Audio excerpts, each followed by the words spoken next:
206 అడుగుల అంబేద్కర్ విగ్రహాన్ని నిన్న ముఖ్యమంత్రి వైఎస్ జగన్మోహన్ రెడ్డి విజయవాడలో ఆవిష్కరించారు. కొన్ని వ్యాఖ్యలు చేశారు.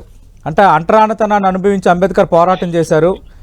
ధనికుల పిల్లలు ఇంగ్లీష్ మీడియంలో చదవాలనుకోవటం అంటరానితనమే, కోర్టుల్లో వాదించడం కూడా రూపం మార్చుకున్న అంటరానితనమే, అసలు చంద్రబాబు రక్తంలోనే ఎస్సీ ఎస్టీ బీసీ మైనార్టీలపై ప్రేమ లేదు అని. అంటే అంటరానితనం ప్రస్తావన తెస్తూనే, అలాగే అంబేద్కర్ ఆశయ సిద్ధి కోసం ప్రయత్నం చేస్తున్నామని కొన్ని ప్రస్తావనలు తెస్తూనే అటు ప్రతిపక్షం టార్గెట్ కొన్ని వ్యాఖ్యలు చేశారు సీఎం. దానిపై మీ స్పందన ఏంటి? సతీష్ గారు నమస్కారం. అలాగే ప్యానెల్లో ఉన్న కొండా రాజీవ్ గారికి కూడా నమస్కారం. సీఎం గారు నిన్న మొత్తానికి చాలా హాస్యాస్పదమైన మాటలు మాట్లాడటం జరిగింది. వాటిలో నెంబర్ 1, అంబేద్కర్ గారి ఆశయాల్ని అంబేద్కర్ గారు అనుకున్నటువంటి కొనసాగించాము అది ఇది అని చెప్పి మాట్లాడారు. సరే, ఇంకా దళితులు బిడ్డలు ఇవన్నీ మాట్లాడారు, ఆ సబ్జెక్ట్ కూడా మాట్లాడతాం. మొట్టమొదటిగా ఈరోజు ఎస్సీ ఎస్టీ సప్లాన్ నిధుల్ని దారి మళ్లించి ఎస్సీలకు సంబంధించి ఎస్టీలకు సంబంధించి 28 రకాల స్కీములు ఏ అయితే గత తెలుగుదేశం పార్టీ హయాంలో అమలు చేశారో వాటన్నిటిని కూడా రద్దు చేశారు. అది అందరికీ తెలుసు. వైఎస్ఆర్సీపీలో ఉన్నటువంటి నాయకులకు తెలుసు, ముఖ్యమంత్రి గారికి తెలుసు. సప్లాన్ నిధుల్ని పక్కకు దారి మళ్లించేసి దాన్ని ఎలా చూపించి ఇప్పుడు అమ్మఒడి లేకపోతే ఇంకొకటి వైఎస్ఆర్ ఆసరా ఇట్లా రెగ్యులర్ స్కీమ్స్ ఉన్నాయి. వాటిల్లో ఎవరైతే అంటే ఎస్సీస్ ఉన్నారో ఆ కౌంట్ తీసుకొని వీళ్ళకి సప్లాన్ నిధుల కింద ఈ స్కీమ్ లో ఇంత బెనిఫిట్ చేశామని చెప్పనేసి కాకి లెక్కలు చూపించారు. అంటే రెగ్యులర్ గా అందరికి ఇచ్చేటటువంటి స్కీమ్లు ఎస్సీలకి బీసీలకి ఎవరికైతే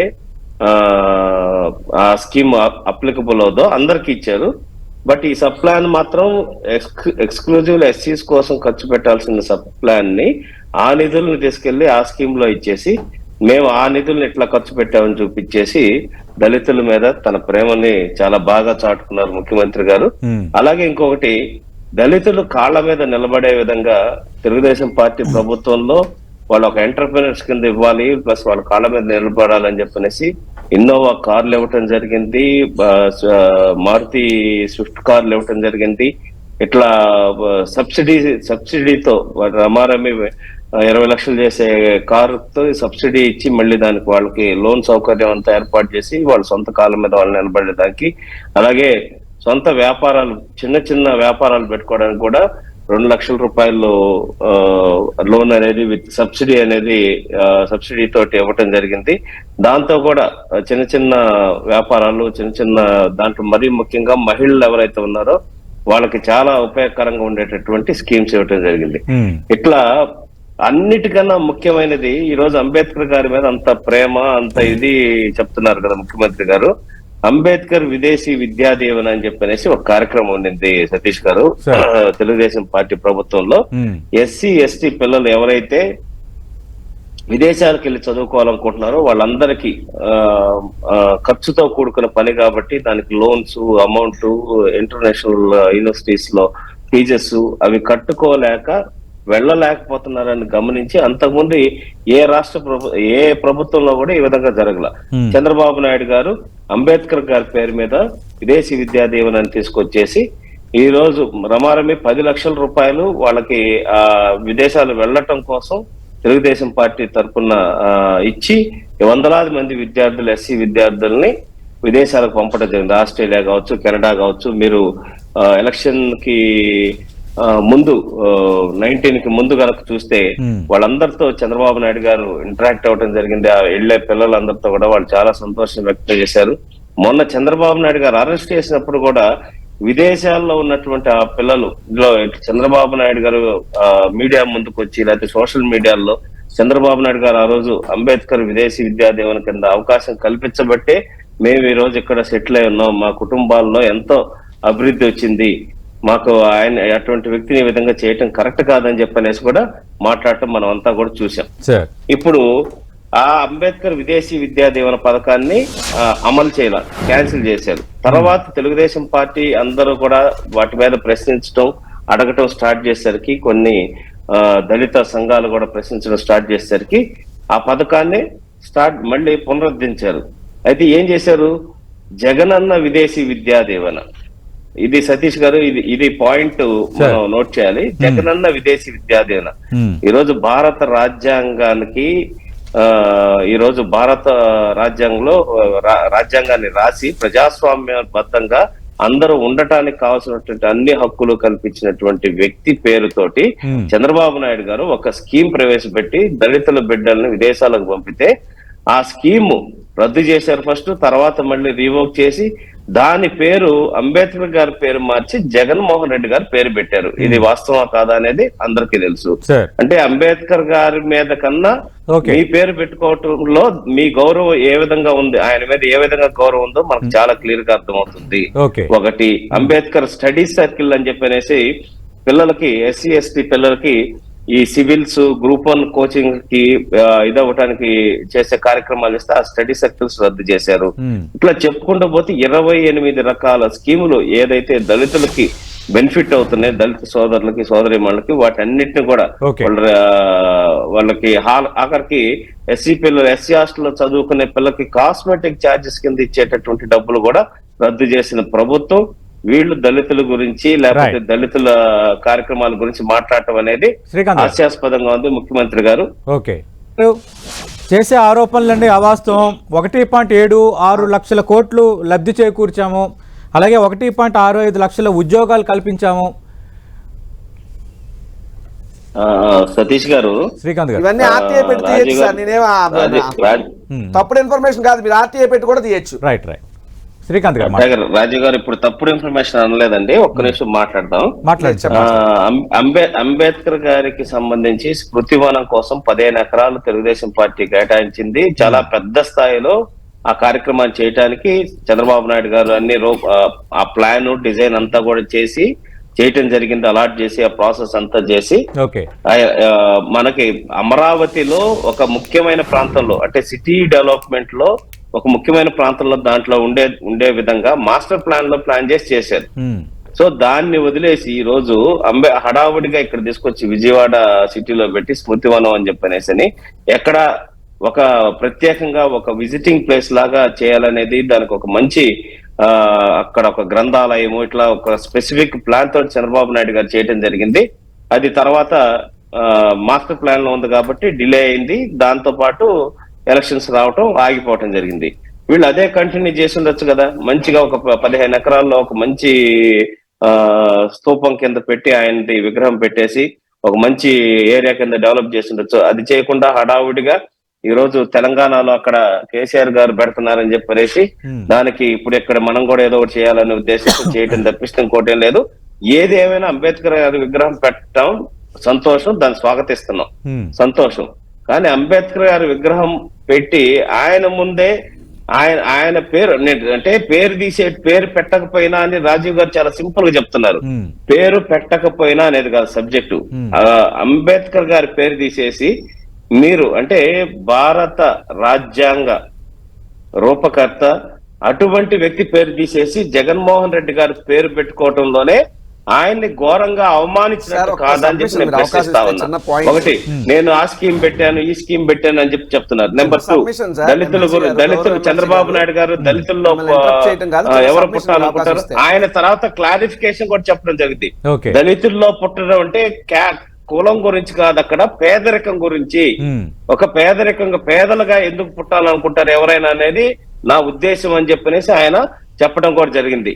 నెంబర్ 1. నెంబర్ 2, ఈ రోజు ఇంకా చింతమనేని ప్రభాకర్ గారు అన్నారు, మీరు ఈ రోజు నేను ఛాలెంజ్ చేస్తున్నా, ఎవరైతే ఆ వీడియోస్ తీసుకొని వెళ్దాం, ఎవరినైతే ఆయన చింతమనేని ప్రభాకర్ గారు మాట్లాడారో అదే దళితుల కుటుంబాల దగ్గరికి వెళ్దాం. ఆ తర్వాత కూడా వాళ్ళతో వీడియోలు కూడా మాట్లాడించడం జరిగింది మీడియా వాళ్ళు ఈ గోలంతా మీకెందుకురా, నేనున్నాను కదా మీకు అన్ని చేసుకుంటానని ఒక సందర్భం సంబంధించి ఒక కంటిన్యూటీ మాట్లాడుతున్నాడు ఆయన.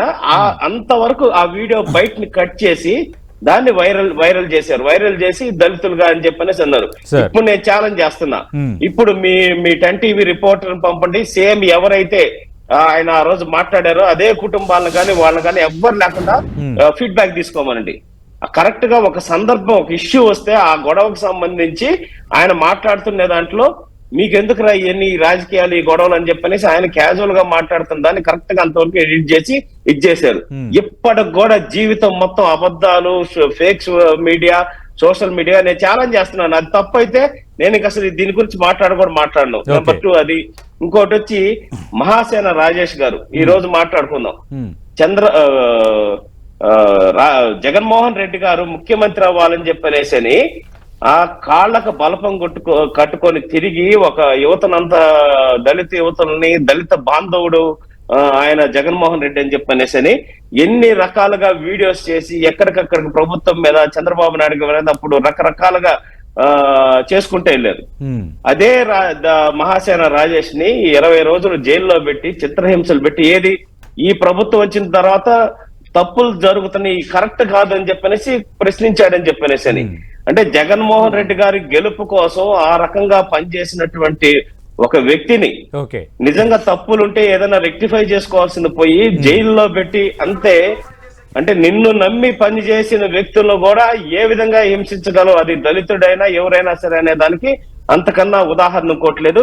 ఈ రోజు మహాసేన రాజేష్ గారే మాట్లాడుతున్నారు కదా మీడియాలో మొత్తం చంద్రబాబు నాయుడు గారి మీద లేనిపోలేని చెప్పి మా క్లాసులు పెట్టి అక్కడ మొత్తం చెప్పారు ఇట్లా అంటే అవన్నీ నిజాలని నమ్మి మేము ఫీల్డ్ లోకి వెళ్ళి పని చేసామని చెప్పనేసి ఆయనే ఓపెన్ గా వచ్చి మాట్లాడుతున్న ప్రతి ఒక్క అంశంలో చంద్రబాబు నాయుడు గారికి ఓపెన్ గా క్షమాపణలు చెప్పాడు. నేను తప్పు చేశానంటే అపార్థం చేసుకున్నాను, వాళ్ళు ఆ రోజు మాకు చెప్పినవన్నీ నమ్మి ఇచ్చేసానని చెప్పనేసి దళిత సోదరుడే చెప్తున్నాడు.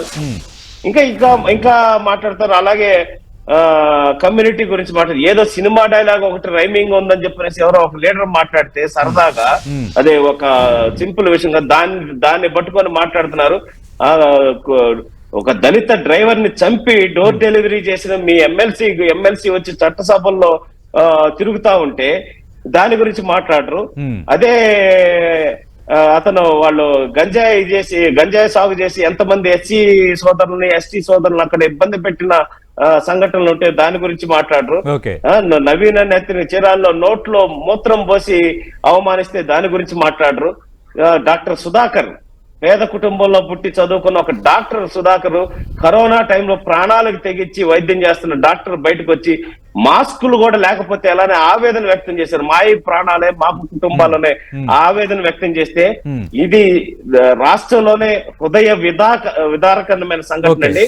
ఆ రోజు ఆయన నడి రోడ్డు మీద చేతులు వెనక్కి విరిచి కట్టి పిచ్చోని చేసి చంపారండి. ఇవన్నీ మాట్లాడతారు. ఇంకా ఇవన్నీ కూడా రాజీవ్ గారు, మీరు ఆల్రెడీ చంద్రబాబు శ్రీకాంత్ గారు కేవలం సంక్షేమమే చేశారు, అభివృద్ధి చేయలేదన్నారు, కానీ అభివృద్ధి కూడా చేస్తున్నారు. అలాగే కొన్ని సవాళ్లు కూడా విసురుతున్నారు.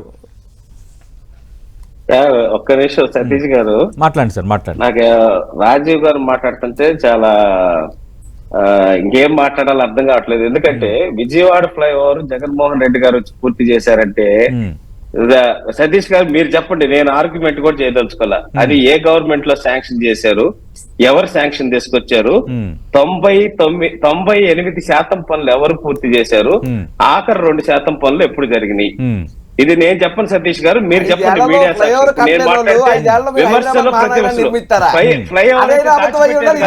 అంటే పార్టీలు మారిన ప్రభుత్వం అనేది కంటిన్యూ ప్రాసెస్ కదా. టీడీపీ హయాంలో అనుమతులు తెచ్చారు, ఎంపీ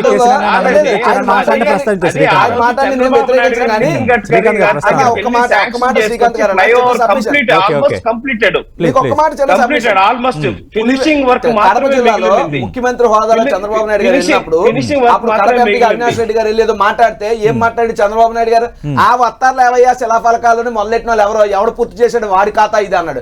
మరి ఏం చెప్తారు దానికి సమాధానం? ఆ రోజు చంద్రబాబు నాయుడు చెప్పింది తప్ప, ఇప్పుడు శ్రీకాంత్ గారు చెప్పింది రైటా? ఏది కరెక్ట్ అంటే మెడకేస్తే కాలుకి, కాలుకేస్తే మెడకేస్తే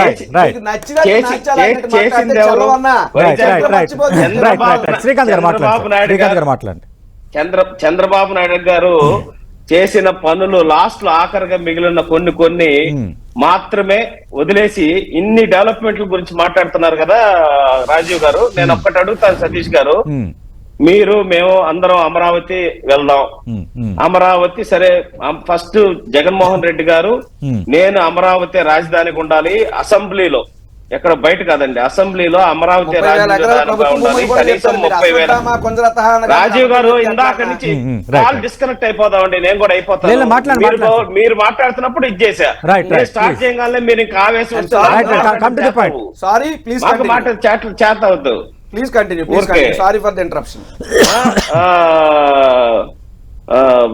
నా నడి అసెంబ్లీలో చెప్పారు, ఇది నేను అమరావతి రాజధానిగా ఉండాలి, నేను ఇల్లు కట్టుకుంటున్నాను, ఇక్కడ నేను గృహప్రవేశం చేస్తున్నానని చెప్పేసి Sir. కనీసం 30,000 ఎకరాలు ఉండాలని చెప్పనేసి మాట్లాడిన మాట వాస్తవం కదా. తర్వాత అయిపోయిన తర్వాత అమరావతి రాజధాని కాదు 3 రాజధానులు అని చెప్పనేసి తప్పిన మాట వాస్తవం కాదా. Okay. అన్నిటికీ మించి కేవలం 1,500 కోట్ల రూపాయలు ఇన్ని డెవలప్మెంట్లు ఏదేదో ఎక్కడెక్కడో చెప్పారు కదా రాజీవ్ గారు. అమరావతి ఈ రోజు చంద్రబాబు నాయుడు గారు కట్టించినటువంటి శాసనసభలో చంద్రబాబు నాయుడు గారు కట్టించిన సెక్రటరియట్ లో కూర్చొని పరిపాలన చేస్తున్నారు జగన్మోహన్ రెడ్డి గారు. అది గుర్తుపెట్టుకోవాలి. నెంబర్ 1.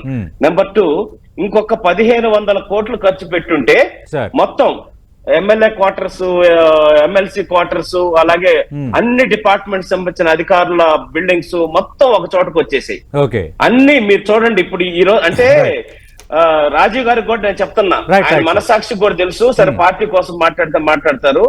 ఈ రోజు కనీసం బేసిక్స్ కూడా లేకుండా కట్టడాలు అన్ని వేల కోట్ల ప్రజాధనం ఖర్చు పెట్టి కట్టడాలు ఇంకా ఫినిషింగ్ స్టేజ్ లోకి వచ్చిన కట్టడాలని పూర్తి చేయకుండా ఆ విధంగా వదిలేసి మీరు ఏం డెవలప్మెంట్ గురించి మాట్లాడుతున్నారు? మీరు పూర్తి చేసి మొత్తం అది అన్ని ఆఫీసులు డెవలప్మెంట్ కూడా చేశామని కొన్ని వివరాలని ప్రస్తావించే ప్రయత్నం చేశారు రాజీవ్ గారు. 4.5 సంవత్సరాల్లో బేసిక్ కంప్లీషన్ కూడా రాజధానికి సంబంధించి, అడ్మినిస్ట్రేషన్ సంబంధించి, న్యాయవాదుల క్వార్టర్స్ దగ్గర నుంచి ప్రతి ఒక్కటి కూడా పూర్తి చేయకుండా వదిలేశారు. రోడ్లు తవ్వుకొని మీరు డెవలప్మెంట్ గురించి మాట్లాడుతున్నారు. శ్రీకాంత్ గారు, రైట్. థ్యాంక్ యూ రాజీవ్ గారు. మనకి సమయం కూడా అయిపోయింది. ఆల్రెడీ మీరు ఇద్దరు అన్న అంశాలను కూడా ప్రస్తావించారు. అటు దళితుల సంక్షేమం నుంచి అభివృద్ధి వరకు అన్న అంశాలు ప్రస్తావించారు. గురించి గొప్పగా చెప్తుంటే నవ్వు వస్తుంది. రైట్. థ్యాంక్ యూ రాజీవ్ గారు. థ్యాంక్ యూ శ్రీకాంత్ గారు.